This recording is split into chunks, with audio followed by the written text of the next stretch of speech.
ESPN loves BYU. Absolutely loves them more than anybody else in the Big 12. 69-0 really did something for ESPN. But BYU fans have a tough conundrum here, okay? Do you believe ESPN's FPI, which on the surface I'm sure you would want to believe, you would want to do that. Do you want to believe that ESPN has you as the best team in the league? Because there's unfortunately a real fatal flaw. There's a real fatal flaw to what I'm about to show you. So it's fatal enough that I have to laugh and chuckle here. So it's going to put you in a pickle, BYU fans. I'm just letting you know that before I show you this, okay?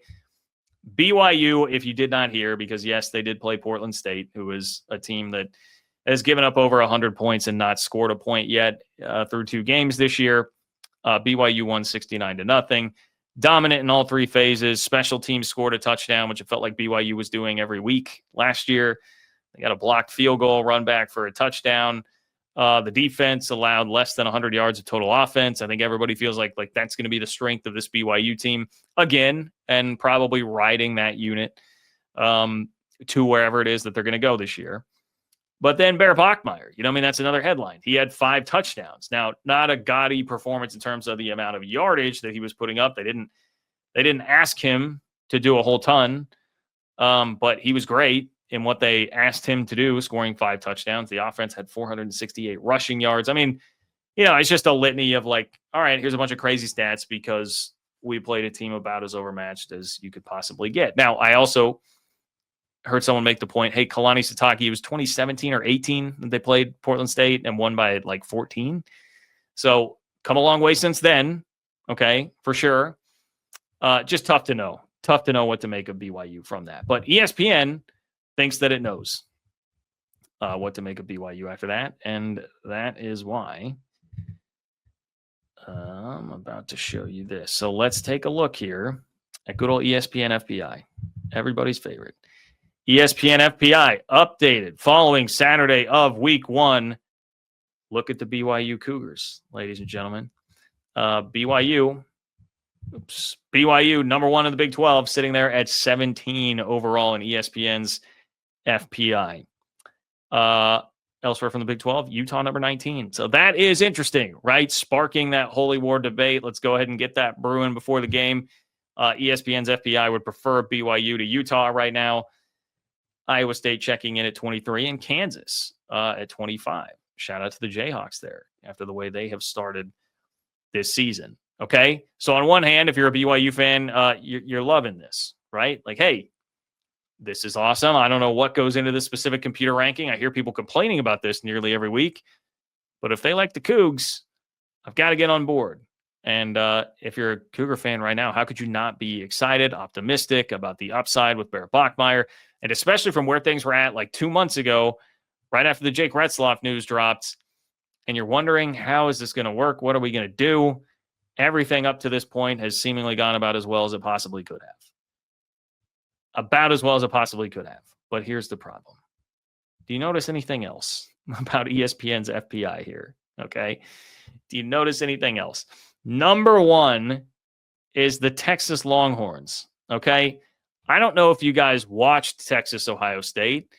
My condolences to you if you did, because that was a snooze fest. We got a decent enough finish, but boy, you guys saw my tweets about it. Man, everybody, we have a sloppy start and kind of a boring game in K-State Iowa State in the first half, 7-7, and you're getting crushed. Big 12 taking some shots from all the funny guys on Twitter. Man, look at Texas and Ohio State. That's what a week 1 game can look like when you put 2 teams that are pretty evenly matched and know each other well, right? Texas and Ohio State just played in the playoff. Anyway, Texas lost the game, guys. They're still number 1 in ESPN's FPI this weekend. So, first of all, puts you in a tough spot as a BYU fan and what it is that you're going to make of the fact that you are still right now the top-ranked team in the Big 12. How much faith do you actually put in this ESPN FPI because of that? College football season is here, guys, and that means we all need to find good deals on tickets, all right? And the best place to do that is SeatGeek. Have to give a huge shout-out to SeatGeek, the sponsor of today's video.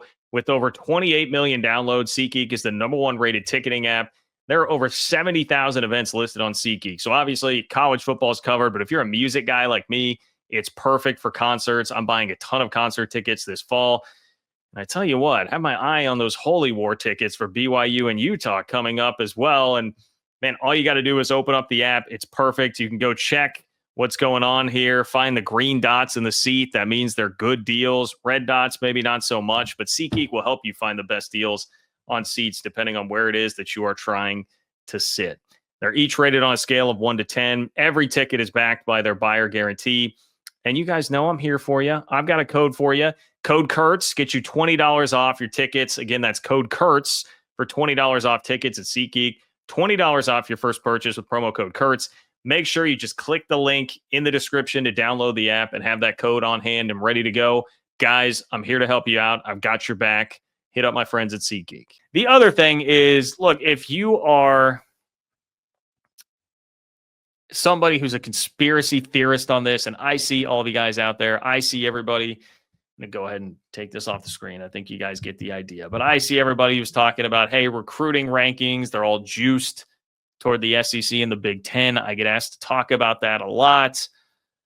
If you are a conspiracy theorist about who the playoff committee is putting in every single year and that it's, it's just trying to play toward the power two, this is going to be more ammo for you, man. Texas can lose and the SEC still stays number one.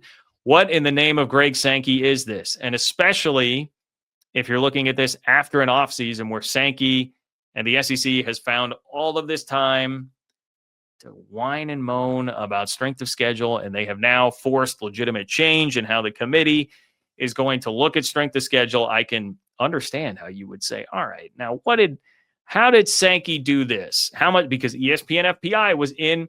This is where I'll give a shout out to Greg Flugar. I believe it was him that I saw mention this for the first time.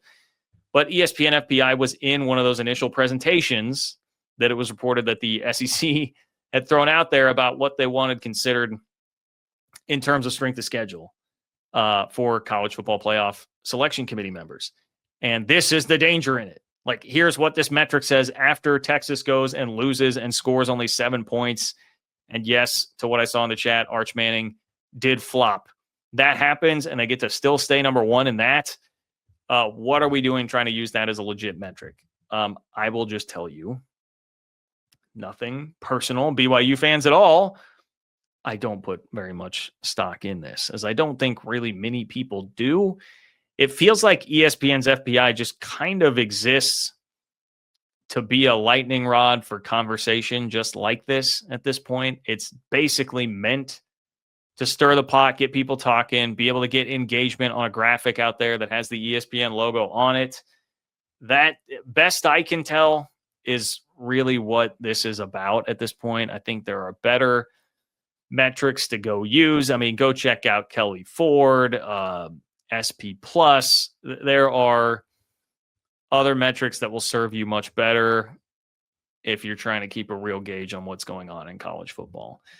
In this man's humble opinion, but I think a lot of people would also agree with me on that. So anyway, just wanted to, I'll try to add a little bit to the BYU hype train. All right, but also give you a dose of reality about these rankings. Okay.